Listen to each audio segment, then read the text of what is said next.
Bonjour à tous, heureux de vous retrouver pour une 5e saison de Grand Main vous fasse. Comme une impression de ne pas trop savoir parler dans un micro après 2 mois loin des studios et la tentation d'inhaler quelques gouttes d'huile essentielle de camomille pour apaiser un léger trac passager. Les huiles essentielles plus que jamais prisées par les Français pour calmer un stress, combattre une infection, soulager une digestion difficile, soigner un rhume, éradiquer un bouton d'acné. Les huiles essentielles parées de 1000 bienfaits, mais pas sans danger.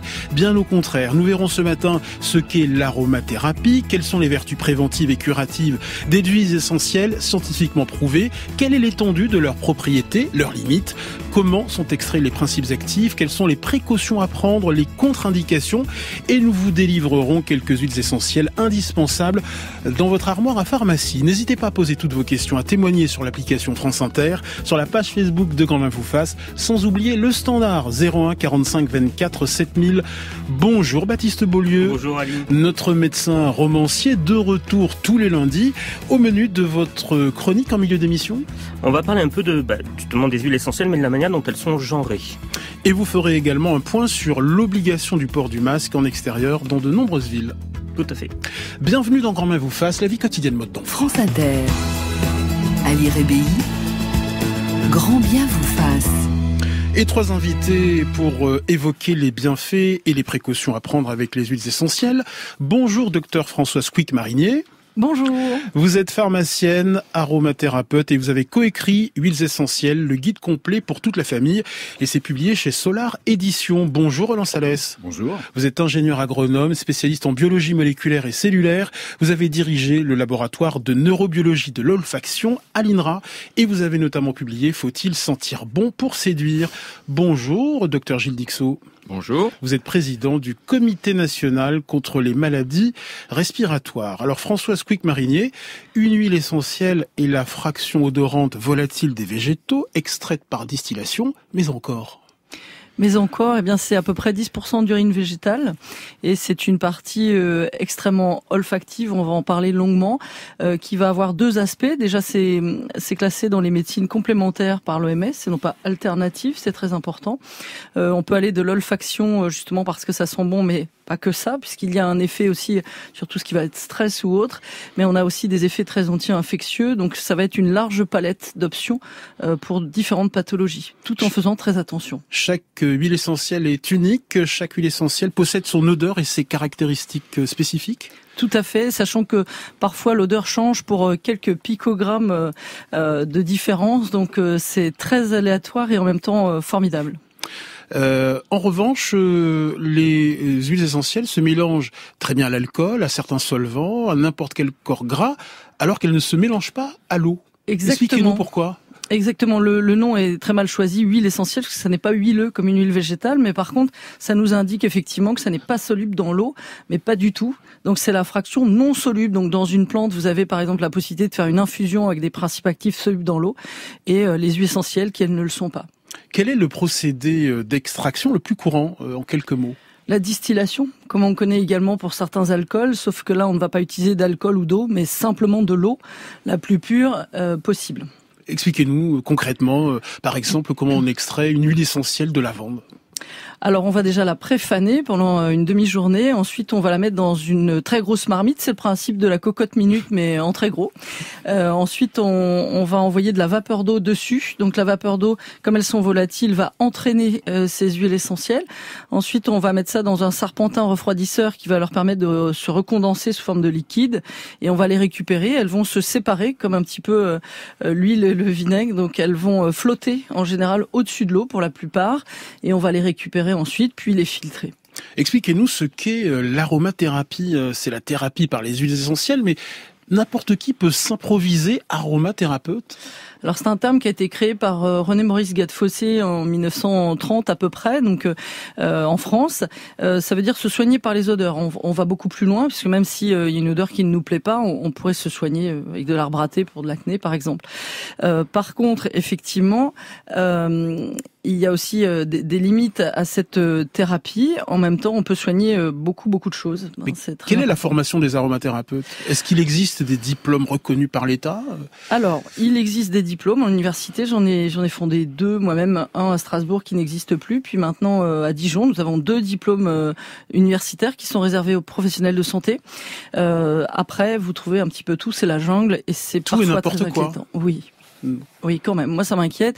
C'est mon métier de former depuis 17 ans, surtout des confrères, des consoeurs, un peu partout dans le monde.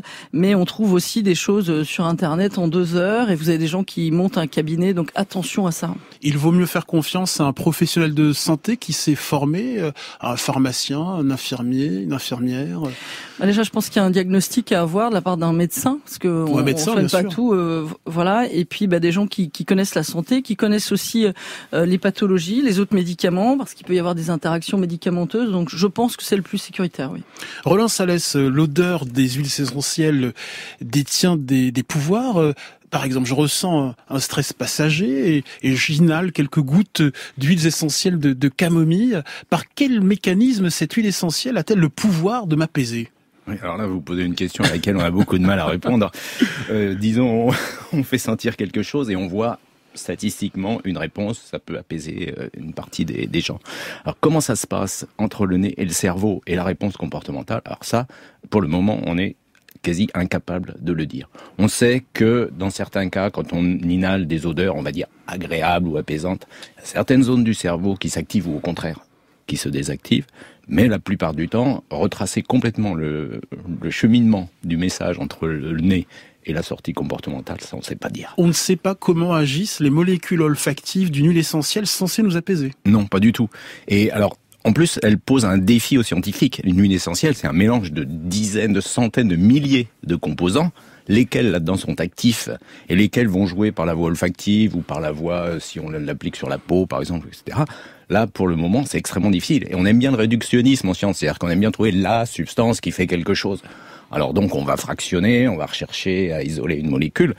Quelquefois, on en trouve une un peu plus active que les autres, mais pas toujours. Et très souvent, c'est le mélange qui a, quelque chose qui converge vers un effet. Cet effet apaisant a été observé, par exemple, pour les huiles essentielles contenant du linalol, que l'on retrouve dans la lavande ou le bigaradier, Françoise Couic-Marinier.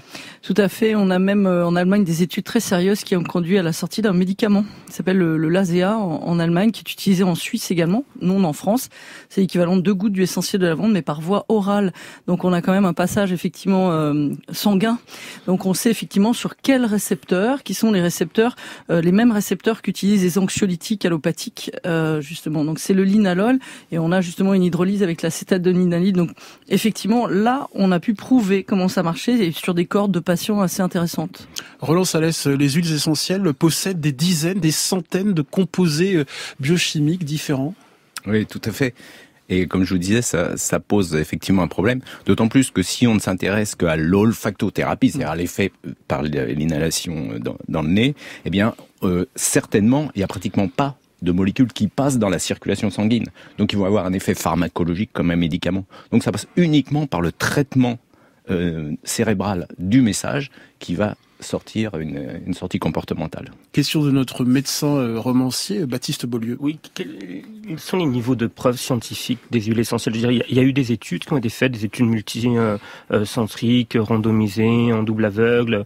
Ça m'intéresse. En formation médicale, on nous demande de fonder notre pratique médicale sur des preuves, quoi. Tout à fait. Alors la plupart des études sont quand même constatationnelles. D'accord. Néanmoins, là, je vais reciter cette lavande, puisqu'on a des milliers de patients et qui ont été testés. On a quelques échappements, d'ailleurs, comme les anxiolytiques classiques, donc c'est intéressant.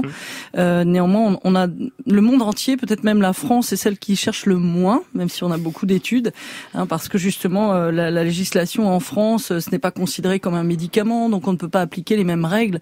Cela dit, on a vu les limites de certaines études dans cette crise. Alors, il faut attendre le XXe siècle pour que des recherches scientifiques attestent les vertus thérapeutiques ou curatives de certaines huiles essentielles. Je pense aux propriétés antiseptiques des huiles essentielles contenant du thymol, une molécule contenue dans plusieurs variétés de thym ou dans la sarriette des montagnes, par exemple. Tout à fait. En 1971, c'est un médecin qui a créé l'aromatogramme. Donc c'est le principe de l'antibiogramme, mais au lieu d'utiliser des antibiotiques, on utilise des huiles essentielles. On n'en fait plus en France, on en fait en Suisse et ça marche extrêmement bien. Néanmoins, un petit rappel, lorsque les médecins soignaient la peste au Moyen-Âge, ils avaient des longs becs comme un corbeau et en fait, ils brûlaient des plantes aromatiques justement pour se protéger. Roland Salès. Oui, puisqu'on est sur ce chapitre et que, comme j'étais à l'INRA, donc on s'intéressait aussi aux animaux domestiques. Et dans certains cas, vous savez qu'on complémente souvent l'alimentation des animaux domestiques avec des antibiotiques. Or, dans certains cas, on peut remplacer ces antibiotiques par des huiles essentielles ou des extraits de plantes, ou voire même de l'encens, d'ailleurs, pour améliorer justement la santé en moyenne des animaux. Donc vous voyez que ça a un effet quand même. Je pense que ce sera la porte d'entrée pour répondre à notre médecin en infectiologie, lorsqu'on est justement très limité à un moment, on le sait, hein, lorsqu'une bactérie est justement résistante à beaucoup de choses. Ce sera peut-être avant d'utiliser l'antibiotique allopathique, ça peut être une bonne idée aussi, et ça commence à arriver. Je donne un exemple concret. Je fonde toujours mes thérapeutiques sur ce que j'ai appris en école de médecine. Et j'avais un patient qui était en échec thérapeutique. Il avait des folliculites, des boutons sur la peau régulièrement. Et c'était une souffrance pour lui parce que c'est une maladie qui est affichante. Il pouvait pas se mettre en débardeur et tout.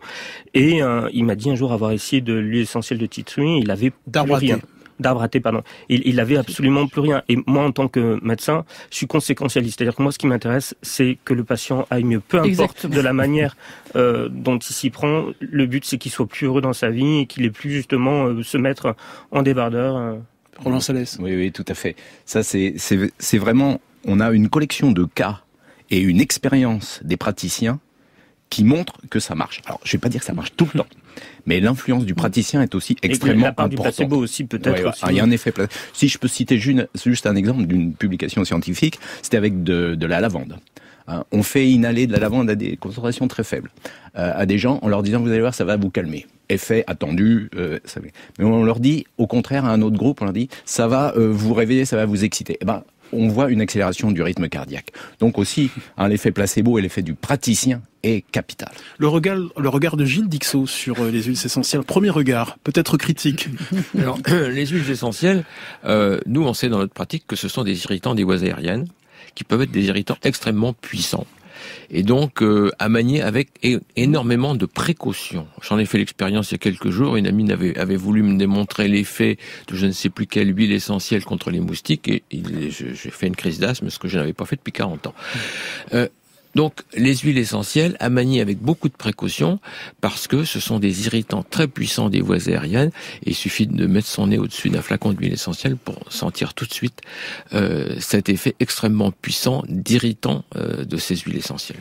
Alors ça s'explique aussi, mais Monsieur Salès pourrait mieux l'expliquer que moi, parce qu'on a 3 systèmes olfactifs, dont le système de défense, qui va justement s'activer immédiatement. Et puis moi, je suis assez inquiète justement de l'utilisation de certains sprays ambiants. Ça a été très prouvé. J'ai une élève pneumologue qui a fait justement son mémoire de diplôme universitaire là-dessus, sur la dangerosité de certains sprays, d'autant plus qu'ils sont véhiculés par de l'alcool qui déjà elle-même irrite les voies aériennes. Donc je suis parfaitement d'accord avec ça. Tout à fait. Dès la première étape, dès le nez et la bouche d'ailleurs, il y a un système qu'on appelle le système du nerf trijumeau qui détecte les produits irritants et qui peut provoquer une première réaction. Et puis ensuite, au niveau bronchique et alvéolaire, il y a encore plein de systèmes réactifs, notamment immunitaires, cellules qui déchargent des cytokines, etc. Et là, ça peut être effectivement catastrophique. C'était après une énorme gueule de bois, une full moon party, qu'un gentil monsieur est venu nous masser les mains avec de l'huile d'orchidée. Grand bien vous fasse. Et là, plus rien, envolé. Alors que 2 heures avant, on a pris des Doliprane, que dalle. Sur France Inter. 10h22 et on s'intéresse ce matin aux vertus mais également aux dangers des huiles essentielles avec la pharmacienne et aromathérapeute Françoise Quick-Marinier, avec le docteur Gilles Dixot et avec l'ingénieur Roland Salès. Depuis plus d'1 an, Martine a investi dans plusieurs flacons d'huiles essentielles. Lavande fine, menthe poivrée, eucalyptus radiata. Pour lutter contre le stress, le rhume, l'insomnie ou la nausée, chaque flacon possède ses propres propriétés. C'est vraiment à titre préventif, c'est un effet spectaculaire et curatif aussi. Mais ça va être peut-être un petit peu plus long, mais l'huile essentielle en premier, c'est le premier réflexe. Un premier réflexe que de nombreux Français ont adopté. En France, les commerces liés aux huiles essentielles se sont multipliés et les utilisateurs sont souvent convaincus par le produit. Merci. Sur l'épinette noire là, que j'utilise depuis le début de l'hiver, ouais, carrément. Je sens le coup de fouet qui arrive le matin. Là, c'est la pureté dans le sens où on sait ce qu'il y a à l'intérieur. Il n'y a pas d'adjuvant, il n'y a pas d'excipient, il n'y a pas toutes ces choses-là. Extrait du JT de 20h de TF1 en mars 2019. Une très bonne question, tiens, de Julien. Si les effets des huiles essentielles ne sont pas anodins, pourquoi n'y a-t-il pas d'autorisation de mise sur le marché? Françoise de Quick Marinier, je rappelle que vous êtes pharmacienne et aromathérapeute. Justement parce que ce n'est pas considéré comme des médicaments, du coup on est dans un vide juridique qui fait qu'on voit se multiplier n'importe quoi. Pour rebondir sur ce qu'on vient d'entendre, vous pouvez acheter une serpillière ou un bol pour faire la salade et des huiles essentielles dans le même magasin, et ça m'inquiète. Christine nous écrit: j'ai toujours des huiles essentielles de lavande, de Ravinsara, menthe, arbre à thé et de l'immortel qui nous a servi bien souvent pour plein de bobos. Dans les masques, on met quelques gouttes d'un mélange de lavande, Ravinsara et Neroli dans de l'huile d'amande. Il paraît que c'est antiviral. Est-ce que c'est une bonne idée d'utiliser les huiles essentielles dans les masques? Moi, je le déconseille. Personnellement, je le déconseille, surtout sur un masque chirurgical, parce que quel est l'effet des huiles essentielles sur justement le tissé de ce masque? Est-ce que ça ne va pas faire un trou, en gros, pour faire simple? Éventuellement, on pourrait imaginer un mélange huileux que l'on pourrait masser à l'entrée du nez. Après, les huiles essentielles citées sont pas forcément très antiseptiques non plus, et je pense qu'il faut y aller avec parcimonie aussi de ce côté-là. Marion nous demande si certaines huiles essentielles permettent de lutter contre le coronavirus. Je rappelle que selon l'agence de sécurité sanitaire, l'ANSES, les huiles essentielles ne constituent pas un moyen de lutte contre le coronavirus. Je cite également Cécilia Solal, toxicologue à l'ANSES. De peur de contracter le virus, certaines personnes se servent des huiles essentielles pour assainir l'air intérieur en se disant que le Covid-19 n'y pénétrera pas, mais cela n'a aucune efficacité prouvée. Françoise Quick Marinier. Mince, on aurait pu trouver la panacée. C'est riche. Alors, je suis assez d'accord. On a effectivement quelques études qui ont montré qu'on diminuait la charge virale, et c'est encore extrêmement statistique, dans des boîtes de pétri ou autres, avec l'essentiel de cache-pout ou autre. Néanmoins, moi, je lutte contre ça quand je vois notamment sur les réseaux sociaux des gens qui demandent à masser certaines huiles essentielles que je ne citerai pas. À la limite, on va presque tuer des bébés, des femmes enceintes ou autres pour se protéger d'un virus. Donc je trouve ça très grave. Il faut raison garder aussi de ce côté-là. Elles ont leurs limites, comme tous les médicaments. Vous ne voyez bien qu'on n'a même pas d'allopathie pour ça. Par contre, on peut diminuer la charge virale, effectivement, donc diminuer l'infestation virale et surtout prévenir, sans doute, stimuler les défenses immunitaires en amont. Ça, c'est quelque chose de très intéressant, mais tout a ses limites. L'huile essentielle de feuilles de cache-put intéresse certains scientifiques pour limiter la propagation du coronavirus dans l'organisme. Selon une étude parue en juillet dernier sur le site Chemistry Europe, c'est une étude à prendre avec des pincettes. Comme toutes les études, là on reste très théorique, ça a été testé sur des animaux en plus, donc est-ce que le système du lapin est le même que le nôtre? Maintenant on sait effectivement, vu la famille de cette huile essentielle, c'est la même famille que l'arbre à thé, la même famille également que le niaouli, donc forcément elles ont des molécules, on en parlait tout à l'heure, comme l'eucalyptol, qui ont montré une efficacité certaine antivirale. Néanmoins, je ne suis pas en train de vous dire que c'est la panacée.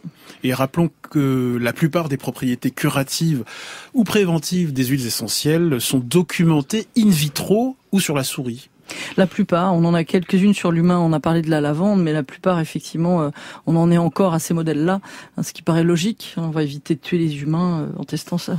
Gilles Dixot, les huiles essentielles peuvent être néfastes chez ceux qui souffrent d'affections respiratoires. Je pense notamment aux personnes asthmatiques. Alors, effectivement, les asthmatiques, parce que, comme on l'a dit tout à l'heure, les huiles essentielles sont des irritants des voies aériennes. Donc, chez les asthmatiques, c'est un produit qu'il faut éviter. Parce que comme tout irritant, il va créer, il va aggraver l'irritation et donc engendrer des crises d'asthme, et en particulier chez les enfants. Donc on s'aperçoit que chez un certain nombre d'enfants, on a une aggravation de la fréquence des crises d'asthme lorsque les parents utilisent des huiles essentielles comme parfum d'ambiance, comme je dirais un peu pour tout et rien, et sans aucun contrôle. Donc chez les asthmatiques, toujours être prudent dans l'utilisation d'huiles essentielles et éviter de mettre des huiles essentielles un peu partout et n'importe comment, parce que ne pas oublier leurs effets secondaires. Je suis parfaitement d'accord, notamment je parlais des sprays dits assainissants, il va falloir montrer comment ça marche d'ailleurs. Après, si on a un système de diffusion, là on est vraiment sur de la voie olfactive, un système de diffusion, préférez-le ou pas du tout, mais doux, à base de vapeur d'eau, plutôt que quelque chose de très très fort, parce qu'on a constaté effectivement des crises d'asthme, et c'est pas anodin. Baptiste Beaulieu. Oui, je vois souvent moi mes confrères et mes consoeurs qui râlent contre les médecines, ce qu'on appelle les médecines douces, les médecines alternatives, et même si je suis tout à fait d'accord avec eux dans l'idée que la médecine traditionnelle ne doit pas être substituée par des médecines alternatives. Je m'interroge un peu sur l'absence de remise en question parfois de certains médecins qui se demandent pas pourquoi, qu'est-ce qui fait que des personnes se tournent justement vers des médecines alternatives.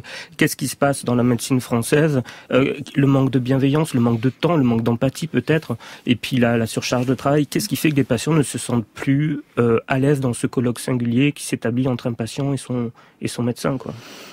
Et tous les scandales qu'on a pu avoir aussi au niveau allopathie, c'est le pharmacien qui parle, mais effectivement, mais l'inverse est dangereux aussi, hein, c'est-à-dire qu'il faut pas complètement basculer. Néanmoins, cette perte de confiance, alors il y a aussi que les médecins ne sont pas formés dans la formation initiale sur cette médecine complémentaire. Et donc du coup, c'est une démarche personnelle et qui est longue parfois ou autre. Donc effectivement, c'est une très très bonne question qui est très longue à répondre, mais je crois que c'est hyper intéressant. Bonjour Cathy, bienvenue. Oui, bonjour. Vous êtes la première auditrice de cette saison. Nous écoutons votre question, votre témoignage. Eh bien, j'utilise des huiles essentielles depuis environ 10 ans. Je soigne tout ce qui est rhume, tout avec modération, en suivant les principes d'un livre qui est écrit par une consoeur qui est pharmacienne également, dont vous devez connaître le nom. Donc, je m'inspire de ce livre-là pour soigner tous mes petits maux. Ensuite, je fabrique mes crèmes de beauté.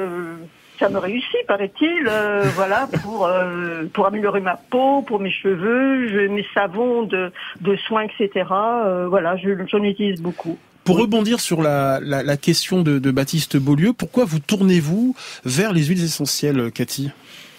Parce que cela est pour moi, c'est une alternative essentielle, comme les huiles, sur les médicaments, sur les produits chimiques, pour moi, qui sont un peu incontrôlables. Voilà. Là, j'ai l'impression de pouvoir contrôler ce que j'inhale ou j'absorbe. Avec toujours modération, c'est évident. Gilles Dixot, vous dodelinez.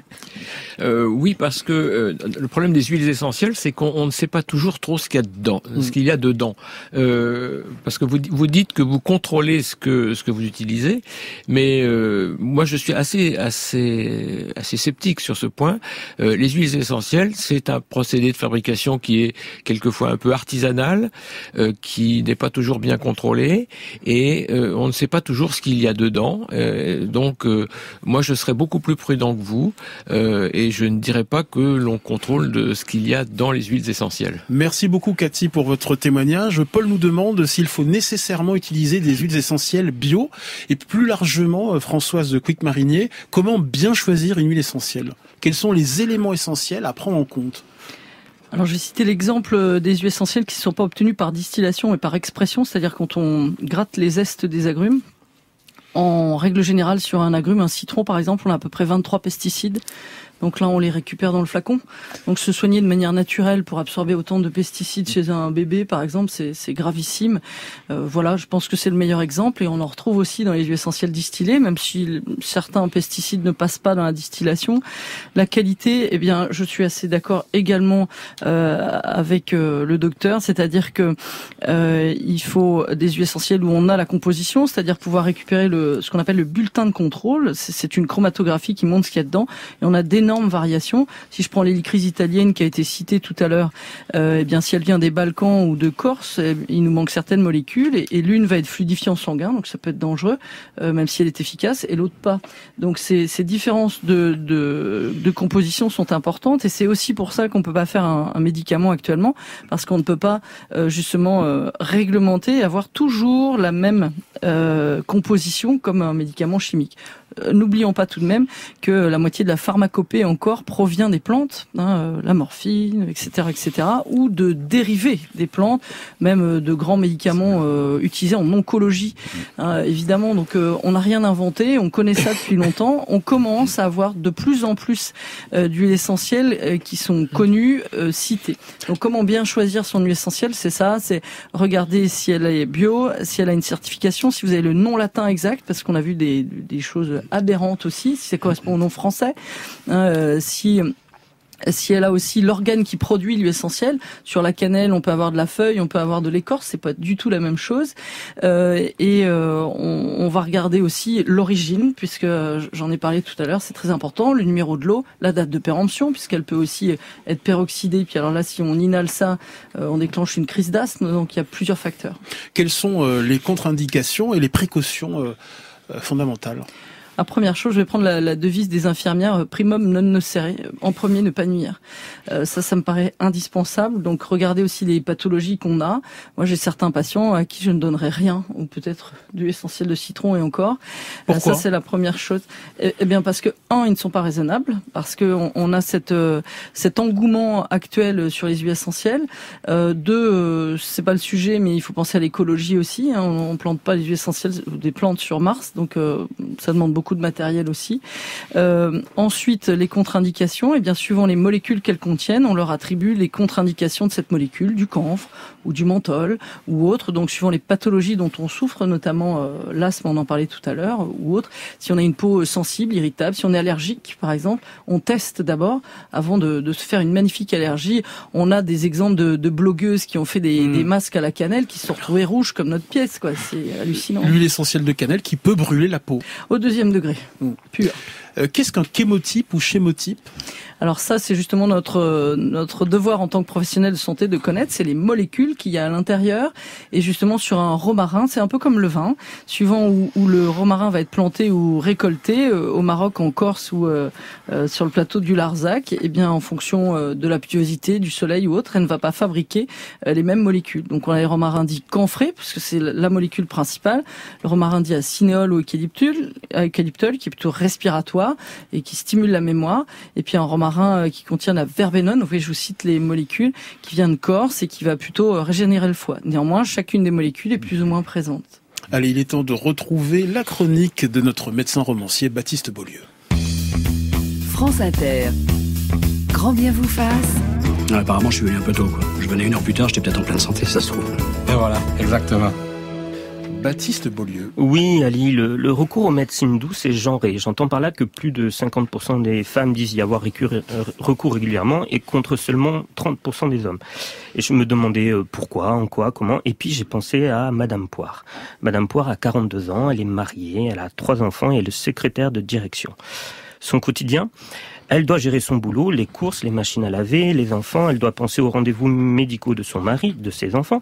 Elle doit ne pas oublier les factures d'eau et d'électricité. Elle doit noter les horaires de sortie des enfants, les accompagner à l'école, savoir ce qu'on va faire à manger ce soir, s'il reste des céréales pour les enfants demain matin et surtout connaître la date de la prochaine vaccination pour le DT polio du petit dernier. Elle doit être là tout le temps, pour tout, car si elle ne pense pas aux choses de la vie, personne n'y pense et les choses de la vie ne sont pas faites. Et elle reçoit des reproches. Et il y a des copines qui arrivent très bien ou qui donnent l'impression d'y arriver très bien. Alors elle serre les dents, Madame Poire, elle compte, elle planifie, elle pense, elle note, elle vit dans un agenda permanent et elle n'a pas le choix. Elle est littéralement la secrétaire de direction de tout le monde et de toutes les directions tout le temps. Parfois, son mari se fend d'un « Tu veux que je t'aide, chérie ?» comme s'il lui concédait quelque chose ou qu'il rendait service. Elle répond « Non, non, parce qu'il ne sait pas faire ou qu'il fera, mais mal, et que de toute manière, c'est pas d'aide dont elle a besoin, c'est qu'il fasse sa part. Mais elle a enregistré l'idée qu'il fallait pas trop y compter et que quand il l'a fait mal et elle doit en plus penser à repasser derrière lui. Alors quand la maladie frappe à la porte de la famille, grippe, rhinopharyngite, angine, piqûre de moustique et autres chevilles foulées, quand le corps d'un proche s'échappe, elle se tourne vers l'automédication. et les médecines douces et les médecines alternatives. Elles permettent à Madame Poire de continuer à agir, à contrôler le cours des événements, à soigner elle-même ou ses proches.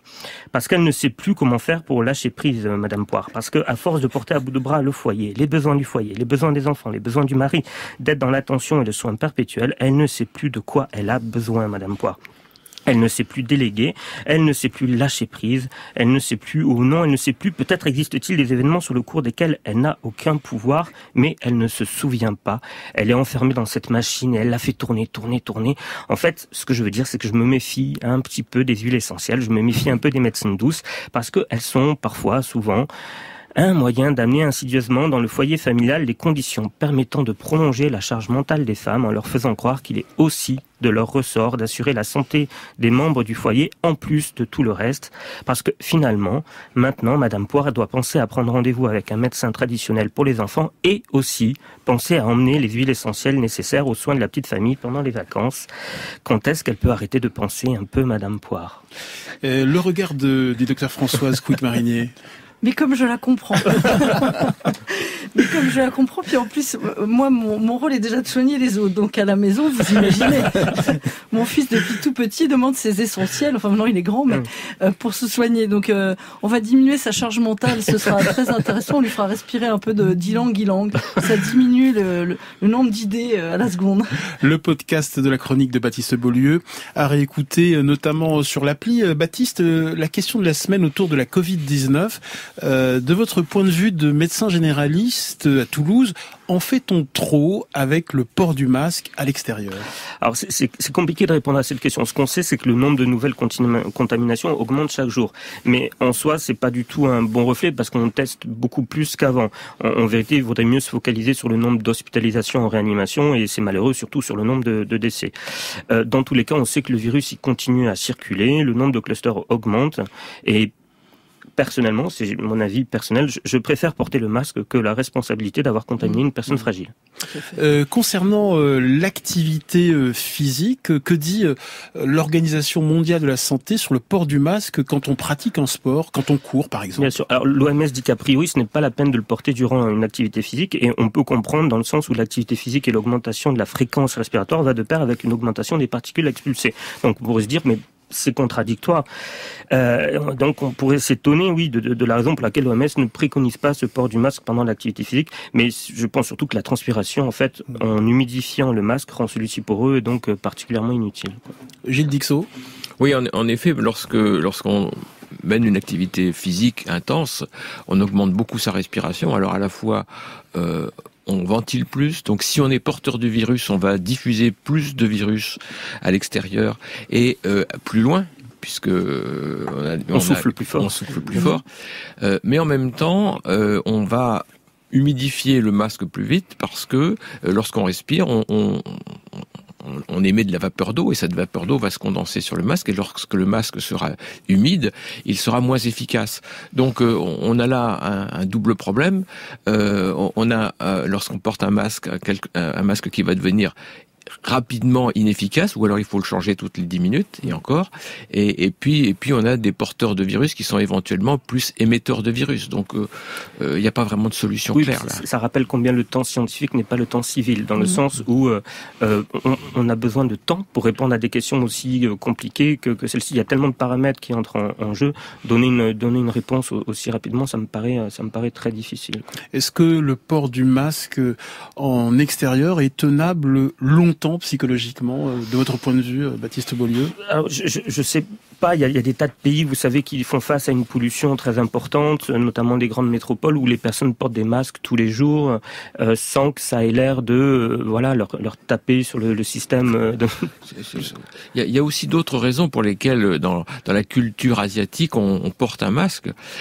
C'est sans doute historiquement pour se protéger des miasmes des autres, des bactéries, des virus, mais c'est aussi dans les pays froids parce que ça présente un avantage important important, c'est que ça conserve la chaleur.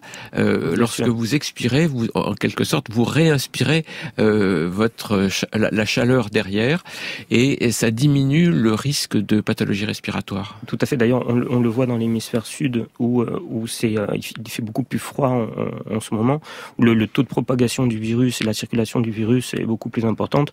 Donc moi, je pense que de toute manière, avec l'arrivée des périodes automnales et hivernales, le virus va circuler davantage. Donc, je pense qu'on va devoir porter le masque et le porter longtemps.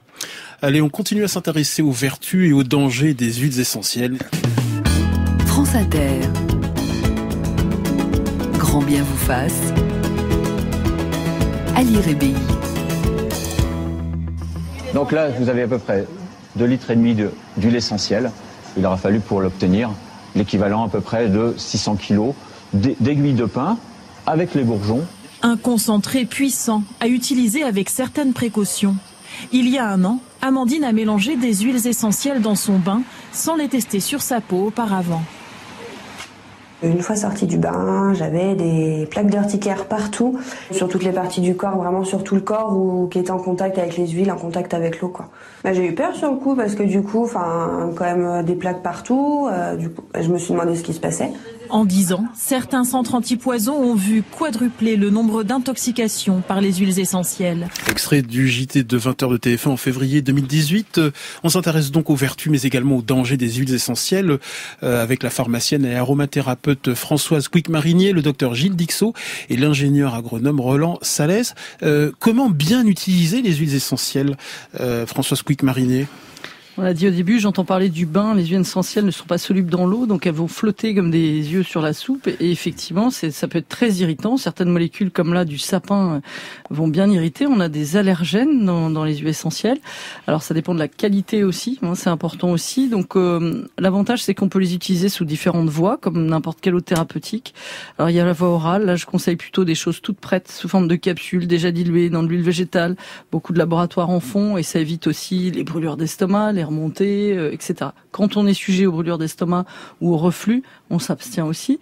On a d'autres manières d'utiliser. Alors la plus sécure et justement où on sera loin des poumons pour l'asthme, ça va être la plante des pieds, notamment pour certaines huiles essentielles chez l'enfant, pas toutes, où là ça passe, mais moins. Et surtout on va les diluer parce que la toxicité diminue par 10 si on dilue à 10 aussi. Donc on a de toute façon la possibilité. On les dilue dans de l'huile végétale, par exemple. Dans des huiles végétales, certaines sont plus fluides que d'autres, donc vont plus ou moins faire pénétrer la peau. C'est le principe aussi de certaines cosmétiques, où là, par exemple, pour la cosmétique, on en entendait parler tout à l'heure, c'est maximum 3% d'huile essentielle, donc ce n'est pas beaucoup, et c'est déjà bien assez pour déclarer aussi une énergie si nécessaire. Et on respecte la posologie. Alors oui. Si on doit utiliser 1 ou 2 gouttes, on se limite à 1 ou 2 gouttes et non pas à 5 ou 10 en espérant que ça va agir plus efficacement. Voilà, alors c'est un peu une aberration ce que je vais dire, mais ça va marquer les esprits. On considère que 1 goutte d'huile essentielle, par exemple de cannelle, correspond à peu près à 75 bols de tisane. Donc vous voyez, c'est énorme. Donc si c'est 1 goutte, c'est pas 100 et c'est pas 10, parce qu'effectivement ça paraît tout petit. Et on a un souci, c'est que on appelle ça des conditionnements multidoses, comme une pommade. Qui a mesuré la dose de pommade à mettre sur son genou un jour, on appuie et on prend. Donc là, c'est 1 goutte et pas plus, et parfois, il y en a plus qui tombent. Amy nous écrit: j'ai récemment entendu parler de la lavande en huile essentielle comme perturbateur endocrinien. Pouvez-vous nous en dire plus ? Alors j'ai longuement creusé la question justement là-dessus. C'est deux études qui ont été faites en 2008 sur des produits de rinçage, donc normalement qui restent moins de 3 minutes sur la peau. C'était des shampoings anti-poux, et les enfants ont eu les seins qui ont poussé, des gynécomasties au bout de 6 mois. Donc je suis pas sûre que ce soit très imputable. Par contre, effectivement, il peut y avoir des molécules dans les huiles essentielles qui perturbent les systèmes endocriniens. De lavande, d'arbre à thé notamment, qui sont suspectés donc de mimer l'action d'hormones. C'est les mêmes études. Alors on se retrouve justement sur la qualité, on y revient, une lavande des pays de l'Est. Donc il faut regarder l'origine, qui va avoir surtout des pesticides, notamment du chlorpyrifossétyle. Je le cite parce que c'est important, mais lui c'est un perturbateur endocrinien. Et en fait on concentre dans notre huile essentielle, on a entendu 600 kilos donne 2 litres, pour certaines c'est beaucoup moins. Donc on va concentrer, on va retrouver les mêmes pesticides concentrés dans l'huile essentielle, et là on a un concentré de pesticides qui sont œstrogènes-like dans le cas présent.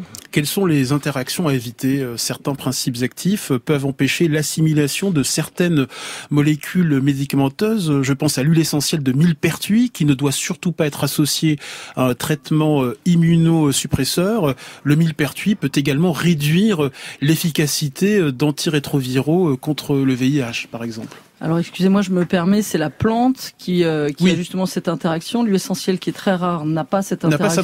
Et l'huile végétale non plus. Par contre, l'huile végétale qui est rouge est très photosensibilisante.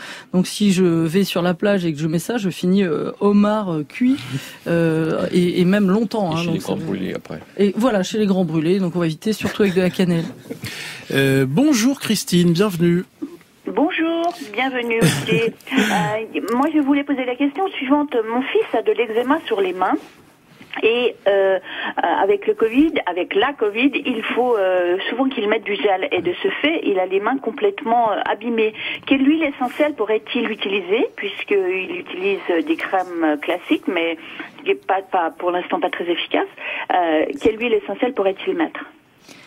Alors je vais déjà répondre avec une huile végétale parce que le plus important ça va être de nourrir, de calmer aussi cette irritation. Ce sera par exemple s'il veut cirer un peu sa peau, ce sera une cire liquide qui s'appelle le jojoba qui justement n'est pas allergisante. Ça c'est le plus important. Ensuite si éventuellement on va mettre quelque chose, si les mains sont très abîmées, on va mettre une lavande officinale, on y revient, mais de qualité bio et française. Juste par exemple 2%, c'est-à-dire à peu près 30 millilitres, 30 gouttes d'huile essentielle dans 50 ml d'huile, donc c'est très peu. Merci beaucoup Christine pour votre question. Roland Salès, que sait-on sur les molécules olfactives qui ont des vertus curatives? Qu'est-ce qu'on sait de la recherche? Alors, ce qu'on sait, on a beaucoup parlé de la lavande et je crois que la majorité des articles scientifiques s'intéressent à la lavande. Bon, évidemment, il y a le linalol et ses dérivés qui sont les principaux produits chimiques actifs à la fois olfactivement et aussi, on va dire, pas pharmacologiquement, puisque, comme je l'ai dit tout à l'heure, les molécules ne passent pas dans le sang. Hein. Elles ont un effet purement, on va dire, psychologique, sans que ce soit péjoratif. Hein. C'est-à-dire que ça passe par le cerveau pour donner une sortie. Donc, toutes ces molécules on y est sensible à des concentrations relativement faibles. Et ça dépend des gens, parce que un tel qui sent une molécule à une très faible concentration, et puis son voisin va pas la sentir avant des concentrations 10, 100, 1000 fois supérieures. Donc là aussi, on est très différent quant à la réponse à ces odeurs. Alors on sait par contre, vous me corrigez si j'ai faux, mais un des systèmes olfactifs, justement les nerfs olfactifs sont connectés directement à ce qu'on appelle le système limbique, ça s'appelait le cerveau du nez avant le rhinencéphale. Donc ça agit sur les émotions, les souvenirs. On peut en citer une quand même qui est hyper efficace. On a beaucoup d'études, c'était utilisé chez les Romains, mais maintenant on a les études qui ont montré que respirer du romarin à cinéole, je l'ai cité tout à l'heure, stimule la mémoire mathématique. Ça a été testé chez des étudiants en mathématiques et dans des ateliers cognitifs chez les Alzheimer. Ils finissent leur sudoku lorsqu'on leur fait respirer cette huile, de manière douce évidemment. Rappelez-nous le nom de cette huile essentielle. Le romarin à cinéole. Gilles Dixot, beaucoup de questions sur les sprays à base d'huile essentielle censés assainir l'air de nos intérieurs. Les composés organiques volatiles peuvent donc irriter les muqueuses et les voies respiratoires. On les utilise avec précaution. Alors, ou pas du tout? Nous déconseillons tout à fait d'utiliser ces sprays utilisant des huiles essentielles. Ces sprays contenant des huiles essentielles, en raison de leur capacité irritative des voies aériennes.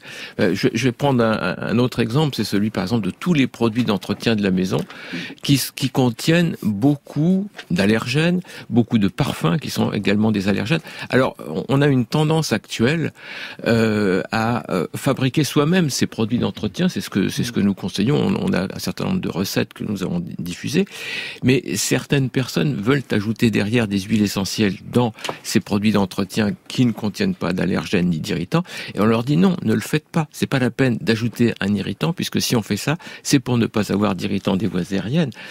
Donc, il faut pas être contre-productif. Voilà, et puis souvent on voit aussi certains mouvements écologiques qui disent attention pour la planète, et puis c'est pas bon pour l'environnement. Moi, je n'utilise quelque part jamais des huiles essentielles uniquement pour leur parfum. C'est vraiment pour une utilisation, donc soit ce sera anti-stress, voilà, ou si c'est un produit d'entretien, ça m'arrive peu d'en mettre, mais dans une lessive où ça doit être antiseptique, je peux éventuellement mettre de l'arbre à thé, mais quand je vois certaines marques qui rajoutent soi-disant et qui vendent plus cher leur lessive parce qu'il y a des huiles essentielles, ça c'est hyper irritant parce que c'est mélangé à des parfums de synthèse. Quelles sont les huiles essentielles à détenir dans sa pharmacie, dans sa trousse à pharmacie, qui ont montré leur innocuité? Allez, 3 huiles. 3 huiles, la lavande officinale, je pense qu'on en a assez parlé. L'arbre à thé aussi, notre médecin en a parlé tout à l'heure, comme antiseptique. On a les propriétés antibiotiques au niveau cutané, en tout cas sur l'acné ou autre. Et puis pourquoi pas en entrée d'hiver le Ravinsara, qui est quand même un grand antiviral aussi, pour diminuer cette charge virale ou pour prévenir, c'est-à-dire pour stimuler les défenses immunitaires. Ça, on a beaucoup d'études sur cette huile essentielle qui nous vient de Madagascar. Bonjour docteur Hélène Gâteau, on termine avec vous. Bonjour Ali, bonjour à tous. Vous êtes vétérinaire. Est-ce que vous prodiguez des huiles essentielles aux animaux qui vous consultent? Ils viennent pas tout seuls. Alors, écoutez, bien sûr, on a envie d'appliquer les recettes d'huiles essentielles aussi sur nos animaux de compagnie. Mais je tiens tout de suite à vous dire déjà que toutes les précautions dont vous avez parlé aujourd'hui, qui sont à prendre chez l'humain, eh bien, elles sont à prendre puissance 10 chez les chiens et les chats. Parce qu'ils sont beaucoup plus sensibles que nous aux odeurs. Et la puissance olfactive des huiles essentielles, eh bien forcément, elle va beaucoup plus les sensibiliser que l'être humain en fait. Donc ça, c'est une première chose. Et il faut savoir aussi que les chats, eh bien, ils sont dépourvus d'une enzyme hépatique qui permet de dégrader les huiles essentielles. Donc on peut avoir des chats, quand les huiles essentielles sont mal appliquées, on peut tuer un chat. Donc les huiles essentielles ne sont absolument pas dénuées de toxicité chez les animaux de compagnie. Ça, c'est la première chose. Maintenant, il y a des petites recettes aussi qu'on peut utiliser chez les chiens et les chats. Tout à l'heure, vous parliez de l'application du mélange des huiles essentielles dans l'huile végétale. Nous, en médecine vétérinaire, on va plutôt utiliser des mélanges d'huiles essentielles dans du gel d'aloe vera, parce que l'huile végétale, c'est un peu compliqué ensuite sur le poil des animaux. Donc, on va utiliser 20 millilitres de gel d'aloe vera dans lequel on va mettre 35 gouttes d'huiles essentielles. Et ça peut être un mélange de gouttes d'huiles essentielles. Par exemple, quand on a un animal anxieux, on va mettre 10 gouttes de lavande, 10 gouttes de marjolaine, 5 gouttes de verveine citronnée, quelques gouttes d'ylang-ylang, et tout ça dans 20 millilitres d'aloe vera pour apaiser un chien ou un chat qui serait anxieux. Mais on enlève ensuite l'excédent de façon à ce que l'animal n'aille pas se lécher et absorber ces huiles essentielles qui pourraient être toxiques pour lui. Et on peut retrouver un dossier sur l'aromathérapie chez les animaux dans votre revue Good Veto, encore en kiosque. Une toute dernière question, Françoise Quick-Marinier. Sophie nous demande, peut-on utiliser les huiles essentielles quand on souffre d'épilepsie? Varin nous pose une question dans le même sens. Alors il y a épilepsie et épilepsie. Il y a quelqu'un qui peut avoir convulsé à 6 mois et qui a 50 ans une seule fois dans sa vie, et puis d'autres qui convulsent 4 fois par jour. Suivant l'épilepsie, on s'abstient. Déjà, je vous l'ai dit, on s'abstient d'abord. Et puis effectivement, là, on va prendre des huiles essentielles qu'on utilise chez les nourrissons, par exemple. Là, on l'a cité dans le livre. Il y a un chapitre bébé. Ben là, ce sera les mêmes, c'est-à-dire vraiment celles qui sont les plus innocuitaires possibles pour éviter tout risque. Parce que encore une fois, en premier, ne pas nuire. Merci docteur Françoise Quick-Marinier. Je recommande Huiles essentielles, le guide complet pour toute la famille. C'est publié chez Solar. Merci beaucoup docteur Gilles Dixot. Vous revenez, je crois, bientôt pour évoquer nos poumons et comment bien en prendre soin. Et merci également à Roland Salès. Toute la bibliographie est à retrouver sur le site et sur l'application de France Inter. Demain, nous attendons toutes vos questions sur l'attachement en psychologie 01 45 24 7000 ou dès maintenant sur l'application France Inter.